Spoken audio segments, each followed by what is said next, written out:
Dear students, welcome to Math Knowledge Channel। MTH 100 की जो assignment number 2 है उसका सलूशन मैं आप लोगों के लिए लेके आ रहा हूँ। इसमें हमारे पास स्टूडेंट्स 3 क्वेश्चन हैं, क्वेश्चन नंबर 1, 2 एंड 3, जिसको मैंने यहाँ पे सॉल्व कर दिया है और हर एक क्वेश्चन जो है वो 5 नंबर का है। तो आइए मैं आप लोगों के साथ क्वेश्चन नंबर 1 का सलूशन शेयर करता हूँ।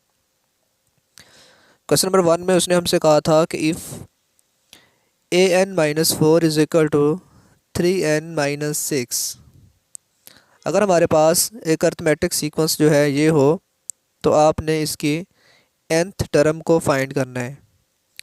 स्टूडेंट हमने क्या किया है, हमारे पास जो क्वेश्चन गिवन था, जैसा कि आप लोगों को ये नज़र आ रहा है, हमें ये गिवन था, इसमें an-4 है।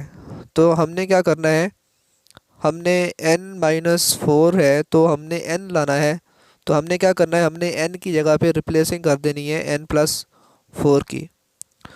उससे क्या होगा, जहाँ पे n होगा वहाँ पे n+4 आ जाएगा। जैसा कि आप देख सकते हैं, जहाँ पे n था वहाँ पे n+4 आ जाएगा।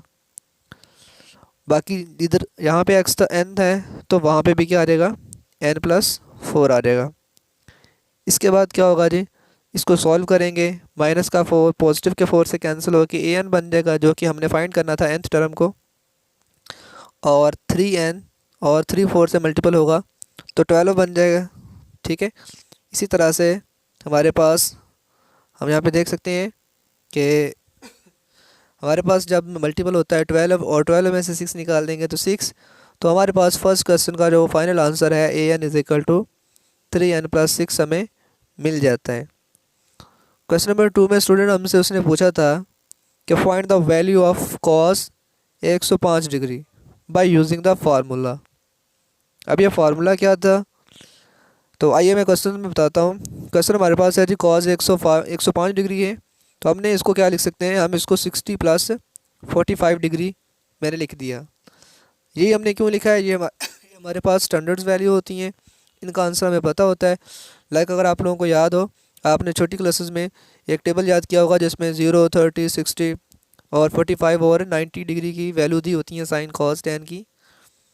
तो उनके अकॉर्डिंगली हमने इसको 60 + 45 करेंगे तो हमें 105 मिल जाएगा। फिर मैंने कॉस 60 और +45 का इस फार्मूले के अकॉर्डिंग, जो कि हमारे पास उसने यहाँ पे हिंट में भी दिया था कि cos into alpha plus beta is equal to cos alpha cos beta minus sine alpha sine beta. इसके अकॉर्डिंग स्टूडेंट्स मैंने अल्फ़ा को 60 ले लिया और बीटा को 45 डिग्री ले लिया। तो इससे क्या होगा, हमारे पास alpha cos 60 cos 45 minus sine 60 sine 45।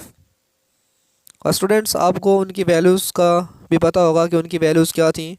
Cos 60 1/2 के इक्वल होता है और कॉस 45 1/2 के इक्वल होता है। इस तरह से साइन 60 जो है वो 3√2 के और साइन 45 भी 1/2 के। उसके बाद क्या होता है, ये आपस में मल्टीपल हो जाते हैं। मल्टीपल होने के बाद 1/2 का अंडर रूट और ये 3/2 का अंडर रूट। दरमियान में माइनस था तो इस तरह हम इसको माइनस कर देंगे। माइनस करने से हमारे पास एलसीएम इनका 2 का अंडर रूट आ जाएगा और 1 - 3 स्क्वायर रूट जो है वो इसका, यानी कि क्वेश्चन नंबर 2 का आपका फाइनल आंसर आ जाएगा। इसी तरह से आपका क्वेश्चन नंबर 3, ठीक है, जो क्वेश्चन नंबर 3 है वो आपके पास show that sine theta plus π/6 plus cos into theta plus π/3 is equal to cos of theta के। हमने इसको प्रूव करना है कि ये इसके इक्वल होता है। तो हमने क्या किया, सबसे पहले हमने लेफ्ट हैंड साइड उठा लेनी है, sine into theta plus π/6 plus cos into theta plus π/3। इसके बाद हमने स्टूडेंट्स क्या करना है, हमने साइन और कॉस का फार्मूला ओपन कर लेना है। कौन सा फार्मूला, वो मैंने दोनों लिख भी दिए हैं कि साइन अल्फ़ा प्लस बीटा का फार्मूला क्या होता है, sine alpha cos beta plus cos alpha sine beta. इसी तरह से जो कॉस अल्फ़ा प्लस बीटा का फार्मूला है, हमारे पास cos alpha cos beta minus sine alpha sine beta.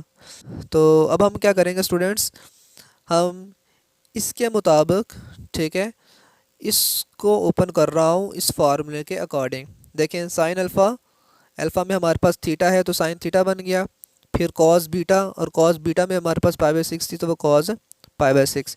इसी तरह से मेरे पास जो प्लस है वो प्लस आ जाता है, और फिर कॉस अल्फ़ा, अल्फ़ा मेरे पास थीटा है, फिर साइन बीटा है तो साइन मेरे पास बीटा में पाई बाई 6 है। इस तरह से मैंने क्या किया, मैंने साइन अल्फ़ा प्लस बीटा को यहाँ पे ओपन कर दिया। अब नेक्स्ट मेरे पास जो है वो कॉस का फार्मूला है, तो कॉस के according cos alpha cos beta minus sine alpha sine beta. अब स्टूडेंट फिर वही बात, आपको पाई बाई 6 इसकी वैल्यू और पाई बाई 3 की वैल्यू उसका पता होना ज़रूरी है।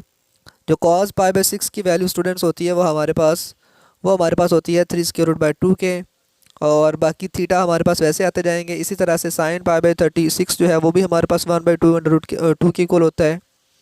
एंड सिमिलरली जो कॉस पाई बाई 3 है, जैसा कि कॉस 60 बोलते हैं उस, वो भी हमारे पास 1/2 के होता है, और साइन पाई बाई 3 को बोलते हैं 60, तो साइन 60 पे भी होता है 3/3 अंडर रूट बाई 2। अब स्टूडेंट हमने क्या करना है, हमने देखा है कि ये एक नेगेटिव का इस पॉजिटिव से क्या हो जाएगा, कैंसिल हो जाएगा।